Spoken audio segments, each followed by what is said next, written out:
জাতীয় থেকে আন্তর্জাতিক, প্রান্তিক, জনপদ থেকে নগর, চারপাশে ঠিক এই মুহূর্তে কি ঘটছে তা নিয়ে আজকের আয়োজনে এখন চারদিক। পুরো আয়োজন জুড়ে সঙ্গে আছে আমি মেহেরিন অ্যানি। জাতীয় উদ্দেশ্যে দেয়া ভাষণের প্রধান উপদেষ্টা ডক্টর মোহাম্মদ ইউনূস বলেছেন, চলতি বছরের ডিসেম্বর থেকে আগামী বছরের জুনের মধ্যে জাতীয় নির্বাচন অনুষ্ঠিত হবে। বলেন, সামগ্রিক ঐক্যে গুজব ও পলাতক অপশক্তির ষড়যন্ত্র ব্যর্থ করতে হবে। জানান, এনবিআর বিলুপ্ত করে নীতি প্রণয়ন ও বাস্তবায়ন বিভাগ করা হচ্ছে। বলেন, সাইবার সিকিউরিটি আইন বাতিল করে নাগরিক বান্ধব আইন করা হচ্ছে। জুলাই অভ্যুত্থানের প্রথম পর্ব সফলভাবে সমাপ্ত হয়েছে। প্রথম পর্বের সমাপ্তির মধ্য দিয়ে অভ্যুত্থানের দ্বিতীয় পর্ব শুরু হলো। সবসময় মনে রাখতে হবে, আমরা কিন্তু যুদ্ধাবস্থায় আছি। গুজব হলো এই জুলাই অভ্যুত্থানের বিরুদ্ধে পরাজিত শক্তির মস্ত বড় হাতিয়ার। গুজব দেখলেই গুজবের সূত্রের সন্ধান করতে থাকবেন, গুজবকে অবহেলা করবেন না। বহু অভিজ্ঞ সমর বিশারদ এই গুজবের পেছনে দিনরাত কাজ করছে। সীমাহীন অর্থ এর পেছনে নিয়োজিত আছে। এর মূল লক্ষ্য জুলাই অভ্যুত্থানকে ব্যর্থ করা। আমরা তাকে ব্যর্থ হতে দেব না। আমাদের সামগ্রিক ঐক্য পলাতক শক্তির গায়ে জ্বালা ধরিয়ে দিচ্ছে। এবছর ডিসেম্বর থেকে আগামী বছরের জুনের মধ্যে নির্বাচন হবে। আমরা চাই আগামী নির্বাচনটি বাংলাদেশের ইতিহাসে সবচেয়ে অবাধ, সুষ্ঠু ও গ্রহণযোগ্য নির্বাচন হবে। এই জন্য নির্বাচন কমিশন সব ধরনের প্রস্তুতি নিতে শুরু করেছে।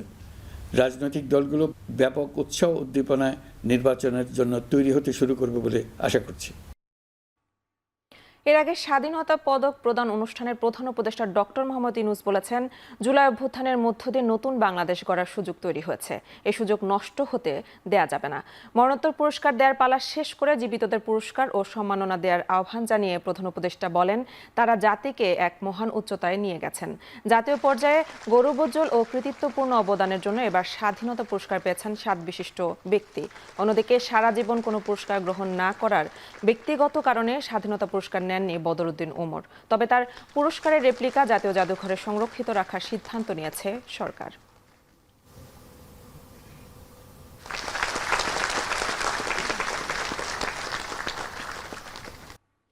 প্রধান উপদেষ্টার প্রথম দ্বিপাক্ষিক সফর হিসেবে চীনকে বেছে নেওয়া অন্যদের জন্য একটি বার্তা। দুপুরে সংবাদ সম্মেলনে প্রধান উপদেষ্টার সফরের বিস্তারিত তুলে ধরেন পররাষ্ট্র সচিব মোহাম্মদ জসিমউদ্দিন।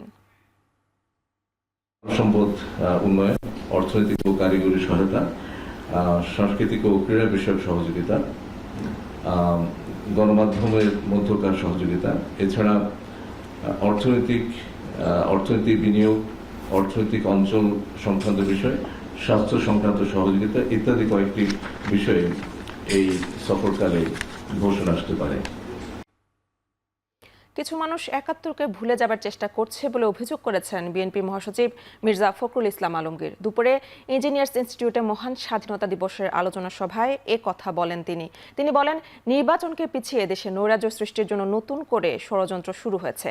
একই অনুষ্ঠানে বিএনপি স্থায়ী কমিটির সদস্য আমির খসরু মাহমুদ চৌধুরী বলেন, অনেকেই বেপরোয়া হয়ে সামরিক বাহিনীকেও প্রশ্ন করছে। তারা কেউ বিএনপির সমকক্ষ নয়। ক্ষমতায় যাওয়ার জন্য অনেকেই স্বৈরাচারের মতো ক্ষমতার অপব্যবহার করছে বলে অভিযোগ করেন দলটির নেতারা। অনেকেই একটু বেপরোয়া হয়ে গেছে। তাদের কথাবার্তা, ভাবভূমি, আচার আচরণের গণতন্ত্রের প্রতিফলন আমরা দেখতে পাচ্ছি না।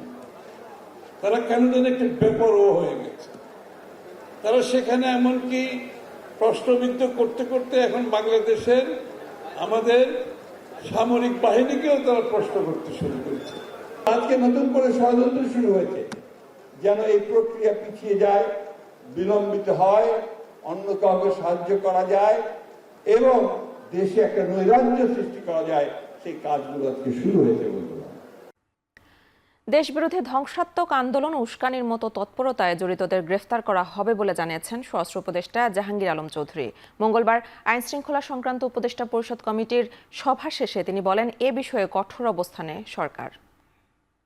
মূলক কর্মকাণ্ড রোধকল্পে আইন শৃঙ্খলা রক্ষাকারী বাহিনীর তৎপরতা বৃদ্ধি, যেমন টহল বৃদ্ধি করা হবে, গোয়েন্দা নজরদারি আরও বৃদ্ধি করা হবে এবং ঈদ যেন নির্বিঘ্নে সবাই করতে পারে, এবং রাস্তাঘাটে আরও চেকপোস্টও বাড়ানো হবে এবং বিভিন্ন আবাসিক হোটেল এবং বস্তিত অভিযানও বৃদ্ধি করা হবে। ঈদের সময় সার্বিক আইন শৃঙ্খলা রক্ষার পাশাপাশি সড়কের শৃঙ্খলা রক্ষায়ও পুলিশ অধিদপ্তর এবং প্রয়োজনীয় অন্যান্য আইন শৃঙ্খলা রক্ষা বাহিনী কর্তৃক কন্ট্রোল রুম স্থাপন করা হয়েছে এবং সকল কন্ট্রোল রুম স্বরাষ্ট্র মন্ত্রণালয়ের কেন্দ্রীয় জয়েন্ট অপারেশন সেন্টারের সাথে যোগাযোগ রক্ষা করা হবে। মূল্যস্ফীতি নিয়ন্ত্রণে এনে কর্মসংস্থান বাড়ানো আসন্ন বাজেটের অন্যতম বড় চ্যালেঞ্জ বলে মনে করেন অর্থ উপদেষ্টা ডক্টর সালেউদ্দিন আহমেদ। সচিবালয়ে অর্থনৈতিক রিপোর্টার্স ফোরাম ERF এর সাথে প্রাক বাজেট আলোচনায় এ কথা বলেন অর্থ উপদেষ্টা। তিনি জানান, আগামী বাজেটের বক্তব্য সংক্ষিপ্ত আকারে 50 থেকে 60 পাতার মধ্যে হবে। ব্যবসা বান্ধব কর ব্যবস্থাপনার চেষ্টা থাকবে বলেও জানান উপদেষ্টা। সরকার বাস্তবায়নযোগ্য বাজেট করতে চায় উল্লেখ করে অর্থ উপদেষ্টা বলেন, নতুন বাজেটে এবারও কৃষি, সার ও বিদ্যুৎ খাতে ভর্তুকি থাকবে। গ্রাহকের স্বার্থে রুগ্ন ব্যাংকগুলোকে চাইলে বন্ধ করা যাবে না বলেও জানান ডক্টর সালেউদ্দিন, কারণ সরকার ব্যাংকগুলোকে বাঁচিয়ে তোলার চেষ্টা করছে। ঈদকে সামনে রেখে চুরি ছিনতাই রোধে বিশেষ ব্যবস্থা নেওয়ার কথা জানিয়েছেন ডিএমপির রমনা বিভাগের ডিসি মাসুদ আলম। জননিরাপত্তায় টহল ও গোয়েন্দা নজরদারি বাড়ানো হয়েছে বলেও জানান তিনি।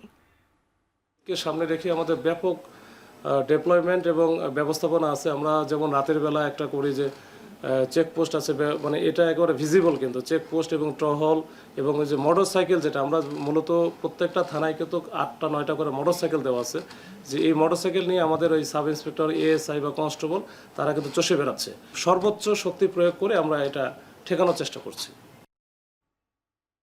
ঈদযাত্রা নির্বিঘ্নে করতে এবং ছিনতাই সহ অনাকাঙ্ক্ষিত ঘটনা এড়াতে সিসিটিভির আওতায় আনা হলো সায়দাবাদ বাস টার্মিনাল। সিটি কর্পোরেশনকে সঙ্গে নিয়ে কাজটি সমন্বয় করবে ট্রাফিক পুলিশ। মঙ্গলবার বিকেলে সড়ক পরিবহন উপদেষ্টা ফাউজুল কবির খান এবং স্থানীয় সরকার উপদেষ্টা আসিফ মাহমুদ এই কার্যক্রম উদ্বোধন করেন।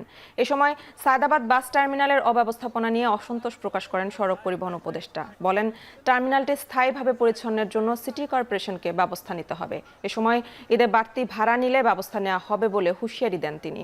উপদেষ্টা আসিফ মাহমুদ বলেন, রাজধানীতে যে পরিমাণ সিসিটিভি লাগানো হয়েছে তা যথেষ্ট নয়, এগুলো বাড়ানো হবে বলে জানান তিনি।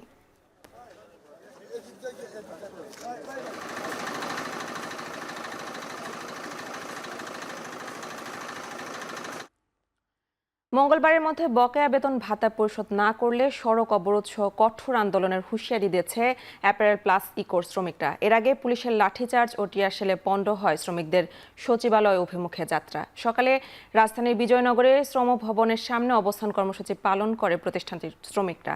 এক পর্যায়ে শ্রমিকদের একটি দল সচিবালয় অভিমুখে যাত্রা করলে পুলিশের বাধার মুখে পড়ে। এ সময় শ্রমিকদের উপর লাঠিচার্জ ও টিয়ার শেল নিক্ষেপ করে ছত্রভঙ্গ করে দেয় পুলিশ। পরে বিক্ষুব্ধ শ্রমিকরা আবারও শ্রম ভবনের সামনে অবস্থান নিয়ে পুলিশি হামলার নিন্দা জানান।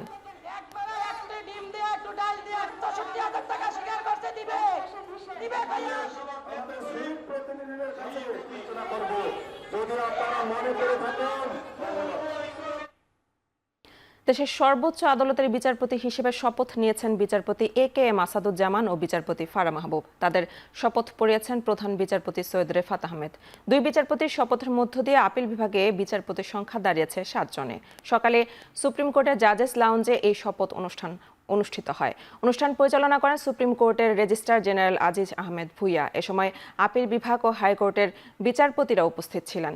বিচারপতি AKM আসাদুজ্জামান 2003 সালের হাইকোর্টের অতিরিক্ত বিচারপতি এবং 2005 সালে স্থায়ী বিচারপতি হন। তিনি রাজশাহী বিশ্ববিদ্যালয় থেকে আইনে স্নাতকোত্তর করেন। আর বিচারপতি ফারা মাহবুব ঢাকা বিশ্ববিদ্যালয় থেকে আইনে স্নাতকোত্তর করেন। তিনি 2004 সালে হাইকোর্টের অতিরিক্ত বিচারপতি এবং 2006 সালে স্থায়ী বিচারপতি হিসেবে নিয়োগ পান।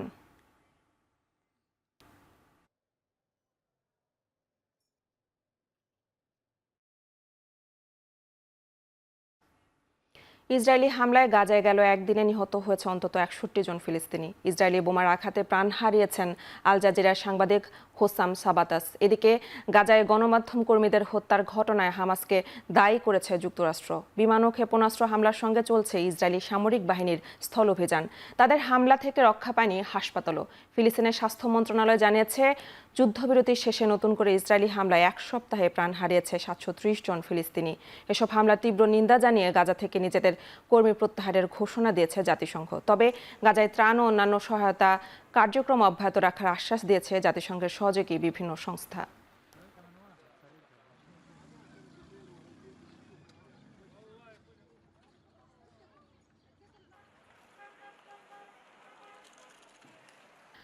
শেষ করছি এখন চারদিক। এখন টেলিভিশন ওয়েবসাইটে দেখতে ভিজিট করুন www.ekhon.tv। এছাড়া ফেসবুকে দেখতে ভিজিট করুন facebook.com/tv.ekhon এবং ইউটিউবে দেখতে ভিজিট করুন youtube.com/c/ekhon tv।